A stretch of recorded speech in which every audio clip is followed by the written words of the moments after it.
Hi, Dave. Hey, good afternoon, Kurt. Yeah, good to see you. Still not on, still only on Zoom, but Yeah, yeah. Nice to have me back. It's been a while. yeah. Well, we saw each other. At least some of us saw each other at Charleroi. Yeah, Um, so your dad was there too. That was cool. absolutely. Yeah, man, for Absolutely. Had some a great reason. time. He was actually running around like a little boy because of all his friends and his girlfriend that he re-saw again. So he was really in his in his best shape, let's say. Yeah. So that was kind of the last update. Not really, because did I? Yes, I spoke with the Hayabusa a little bit, and that was just the time before the change came, right? So after Charleroi, everything changed, and Mr. David Grauwels um, came back. So where are you now? You're at home now. Well, I'm at home. It's now Thursday. The training restarts on Saturday for I think 10 days. And we will be training in Belgium, where it's nice and cold and sometimes rainy. And we've done that since Charleroi, and yeah, that's a little bit the idea. So I Yeah. mean, up to the 20th of June, and then we go to Austria for the CISM, the World Championship for military sports. So that's up to the 20th of the June. So right after Charleroi, you stepped in and the outdoor training began. Exactly.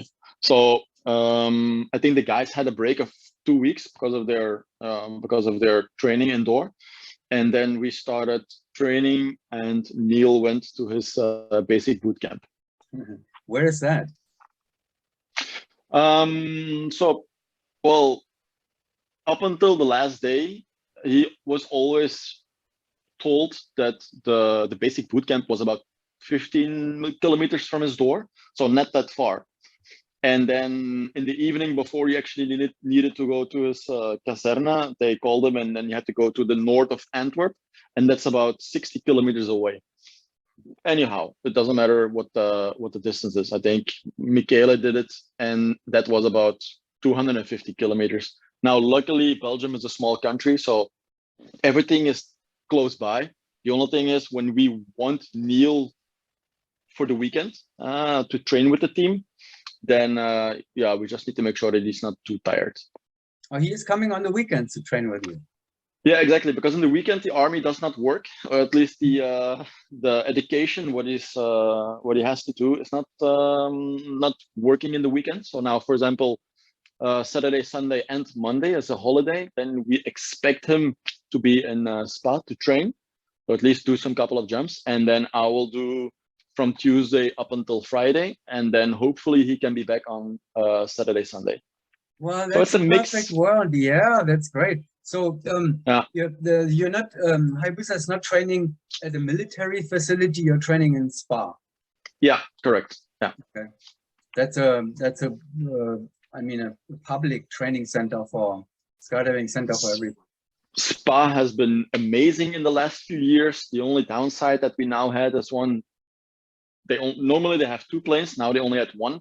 One was in for maintenance and a paint job, and they recently got that second plane back. So we expect now when we start training on Saturday, Sunday, that they are operating with two planes, and then eventually it will be a little bit more easier for us to train. Otherwise, it was been in between the tandems, and then we had two teams, and we had some problems, and we were not giving the priority to train. What I fully understand, and that's why I say like Spa has been treating us very openly about that. And but now that the second plane is back, we expect actually to have a better training camp, better train days. So basically, since Charleroi, I mean 2 weeks break after Charleroi, and then ever since you have been training Tuesday to Friday with you, and then Yeah, Saturday, Sunday with Neil, and then yeah. Monday day off. Well, eventually it's a little bit like this because the training calendar of Hayabusa is kind of like a little bit strange. It doesn't start on a Monday and ends on a Sunday. It starts whenever we felt like, okay, like a year before, we're gonna start on that day. Let's say it's a Tuesday. Then we train up until Friday with me, but in the weekends, if it's possible, then Neil joins. Neil does then Saturday, Sunday, or we will make sure that Neil jumps Saturday, Sunday, and the team is rested for that Saturday, Sunday as well. And then when Neil goes back to basic boot camp, normally on a Monday, but now because this Monday is a holiday, so the basic boot camp is closed anyway. So we expect him there to have a 3-day training camp. And after the 3-day training camp, it will be with me. But so far, he only did 2 days.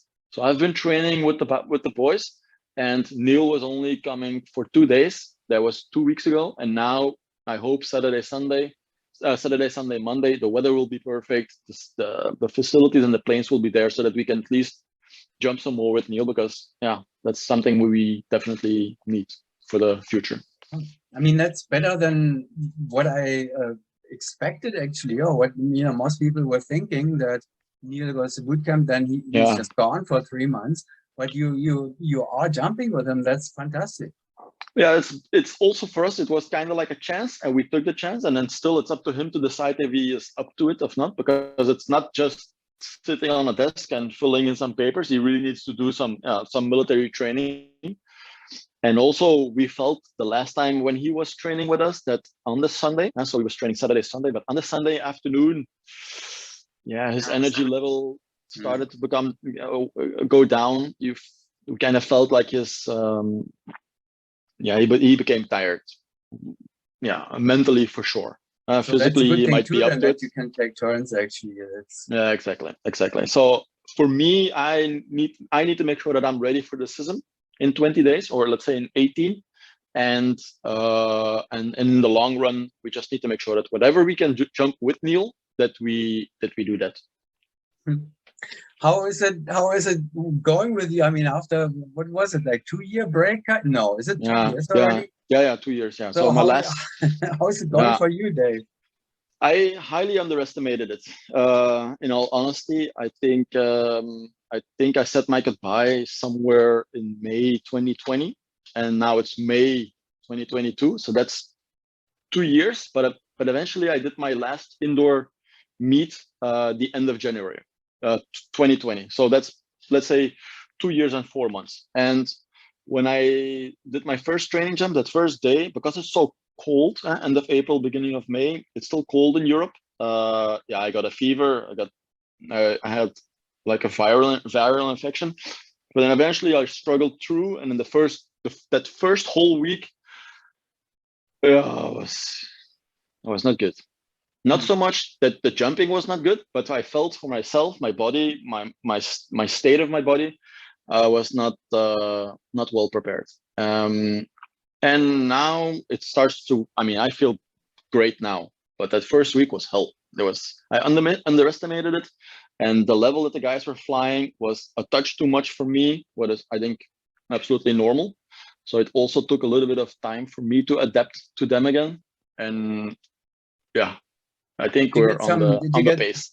Did you get some warm up in the tunnel before? I mean, you could have gone at least. No, nothing. No, because the guys just came out of a tunnel, and then I also said, like, let's just we need to do it in the air anyway, and we did it in the air, and then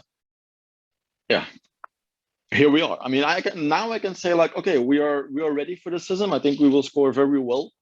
It will be still finding out which plane we get, because we're supposed to have like 2 Blackhawks helicopters, so that would be a left-hand door.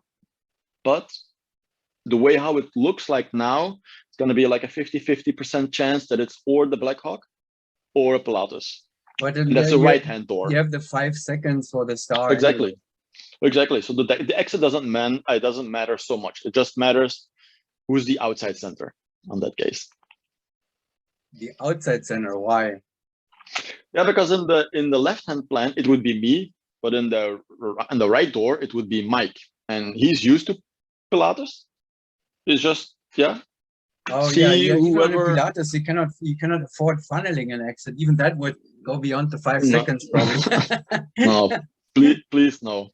And I'm telling Mike all the time, Mike, you need to make sure that you are ready for a Pilatus whenever it comes up to, but I have I have my experience. Yeah, I know. He knows the Pilates. Yeah, he knows. I mean, he grown up with it, so Right. so I trust him with that. But I mean, that's also a little bit the beauty of the system. It can be whatever. It can be a left hand, right hand. It can be a side door. It can be a tailgate. It can be a helicopter, an airplane, a rocket. It can be whatever. But So that's you know, nice. I was tempted to say it doesn't really matter anyway because you will win anyway. But is it? I mean, how close are you to your performance level at the last season with David Grauwels in the lineup? Well, I think with the previous lineup, let's say with me still in the team, I think we were close to doing 36 average. I'm not quite sure if we can reach that, but I think if we, I mean, we have fantastic parts in our jumps. We cannot just hold it for, let's say, 35 seconds yet. Sism is a little bit more easier. So I expect a good rhythm, but I cannot promise 36. But I think we can be close, depending a little bit on the draw as well. Let me ask the question in a different way. Do you think that the Tigers could be a threat, the Katana Tigers at this point? Well, always, you can never slack down. Yeah, but I mean, in the past when we were up against the Tigers, we could allow ourselves to miss one round. We were so much ahead that eventually that we eventually could say, like, in an eight round meet, we could miss one round. Oh, missing one round, not a bad round, missing. Okay. Yeah, just don't jump one round. Have a 0 on one round. I think we would still be able to win it. Like 30 now points the game, ahead. Yeah, 36. I think 35, 36 points ahead. But now we cannot risk that anymore. I think they are much better, and they came closer to us instead of we run away. I think at the moment it's hard to run away in any discipline. It's hard to run away. So that's a system, and then after system it goes back to ISC dive pool, dive pool, and then Willem and then Neil will be back in the line after the system. So if you see him if he graduates, otherwise not, and then I have to stay inside. Yeah, well, then you're warmed up. Actually, that wouldn't be so bad because then you're warmed up. But if he comes back, I mean, you're training now with him. When he's jumping, you are there, right? I mean, when you're done after Friday, but when Neil is coming, then you're done. But you stay with the team and you're looking at the videos. Exactly. So at the moment, when I'm in the team as an athlete, I do my thing. When Neil comes back, I'm actually the outside eye of the team, but also the outside eye of the camera guy. Yeah, because the Black Hawk helicopter is not that simple. So I need to make sure that whatever he films is on camera. That we are on filming camera. them anyway, so you're still filming them no matter what. Yeah. So after June, after, let's say, in the beginning of July, I will be the camera guy again. So I'm in the team. But I'm trying also to give my voice to the cameraman, also to make sure that his state of mind is that he feels comfortable whenever he has to go to a world championship, because it's still a world championship. I mean, there is so much pressure on him. And yes, there is a 5-second rule, and most likely we can win that thing. But if not, it might be his fault. And I rather make sure that he does that he will go with super confidence and knowing that he will do what he needs to do, than going there and actually loses his control and his mindset, and then eventually make it even worse. While that should not be the case. So I try to give my separate. I have a separate task. Let's say I have the team and also the camera guy. And then so when he's jumping, you're not training the system dive pool with him. You're training the FAI dive pool, and then you go back when you're jumping. Then you're back to the system dive pool. Yeah. So we trained SISM in the first day of the training camp, and in the third day of the training camp. So early May, we did the SISM. We did a whole day of SISM, and then that felt okay. And then we said, like, okay, SISM feels like we are we are where we want to be. And then we started also doing ISC dive pool. So we're doing normal exits, everything. We're doing normal blocks, normal randoms, everything, mixed fast randoms. We're doing everything. And the idea is actually to make Mike feel what he needs to feel in that outside center slot. So whenever he's like on the other side of myself, that he knows what he needs to see and how it needs to feel, so that whenever that Neil steps in, that eventually also Mike can say like, hey, Neil, this feels strange and try it this way because I'm used to that and I like that better.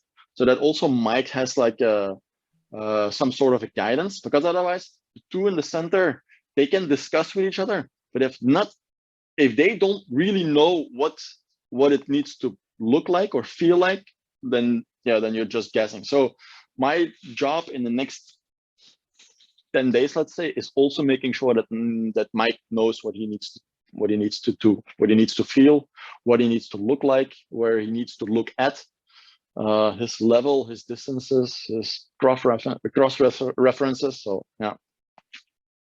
So big all of that sounds, though, even though it's complicated and it's difficult and it's different than it used to be, or than it could be, but it still sounds like you are getting a lot out of. I mean, HayaBusa is getting a lot out of this situation.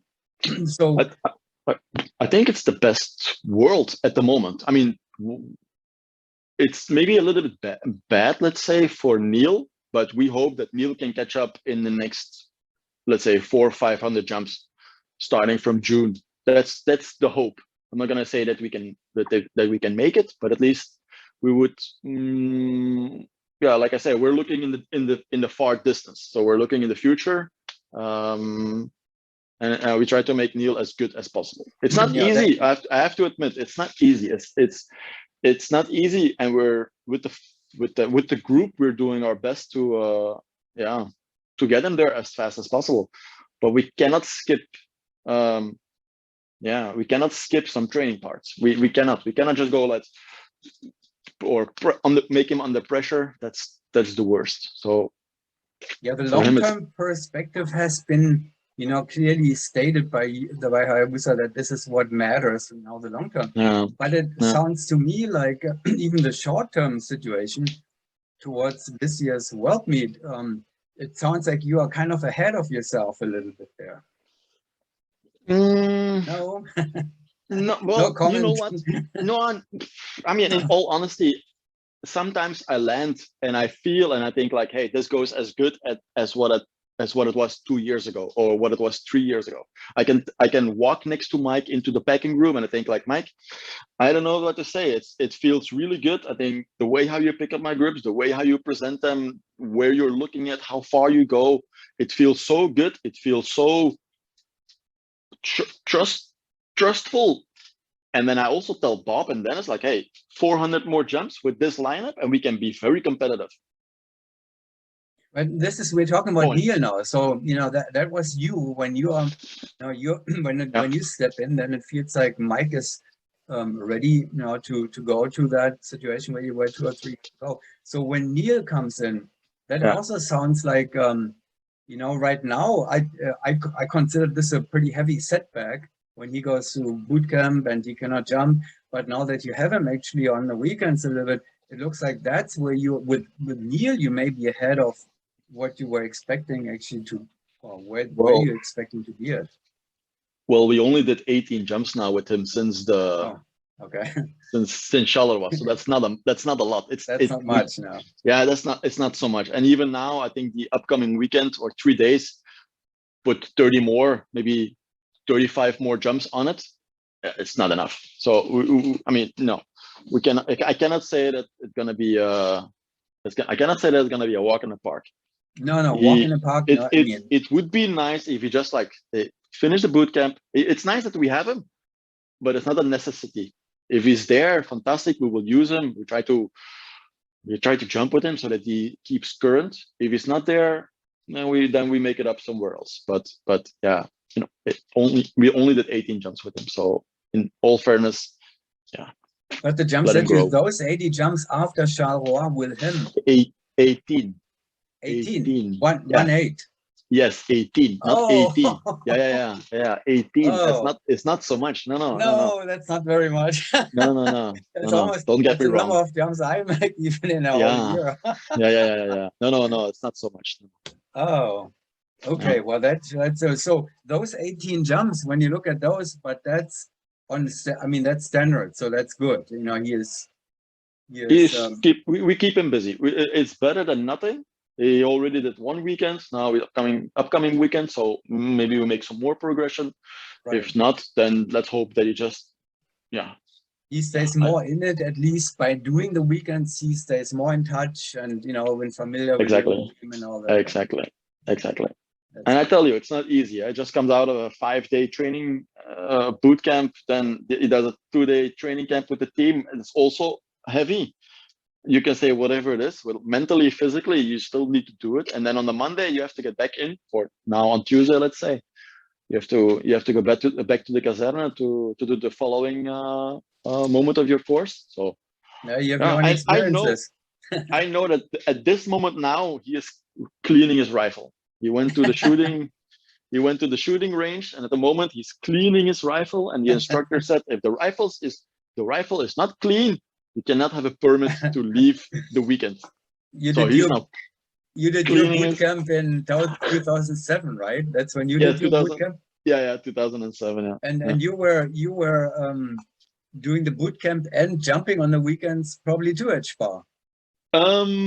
No, because we did 4 weeks in January, and then it's cold. So in January we didn't jump, and then we started skydiving, started training from February up until October, and then in October we still had a world championship in India, and then right after that one we did 4 weeks in November. So we were able to split up 8 weeks, but he has to do 12 in a row, and we could do only 8, 4 and 4 divided however we pleased. So it's not fair. It's not. I mean, I look back at it and I think like, oh, that was long, but like Mike, when he tells his story, that's more longer. And the problem is also, let's say that they started, because I mean Belgium is a has a small army, let's say, but they started with 32 people. So in his platoon, 32, and they're now only with 14 left. And the instructor said like, hey, if 2 or 3 more people step out, then the course will be skipped. That would be worse, because then he has to do it again. So yeah, we just hope that at least that platoon makes it up until the end. It's now 4 more weeks, so we kind of like, please stay in the platoon, but you never know. But because that would be the worst scenario. Then we really have to figure something else out. I have another worst scenario. I thought I had signed up. I bought my time with Zoom. I don't know why. I just got a message that that I'm running out of time here, Dave. So that's sad. Yeah. We have to stop this here now very soon. We have probably 5 minutes left. I don't know why that is. I know I bought a higher level, so I don't know. Yeah, but maybe you didn't bought enough. Maybe only had like a data, the small data. Who knows? But so Dave, are you gonna send me some videos? Some with Neil, some with you, and Cool. When do you want it? Do you want to have it already now in the next few days, or can you wait until Saturday? It's up to you when you make your. Well, I would like to post it together with our conversation. So well, it could be later though. I can save this and then wait until I have the videos. So I'll make it happen as soon as possible. Okay. All right. Like always. Yeah, I know. I can trust you, and Dave. Thank you very much. For being a good friend and a good teammate, a good team member there. Thank you very much for taking the time here. And, always for you, Kurt. The best to the team, and to the whole team, and to your family, to your father, and everybody. And then we talk soon again. I will. And thank you. And yeah. Thanks.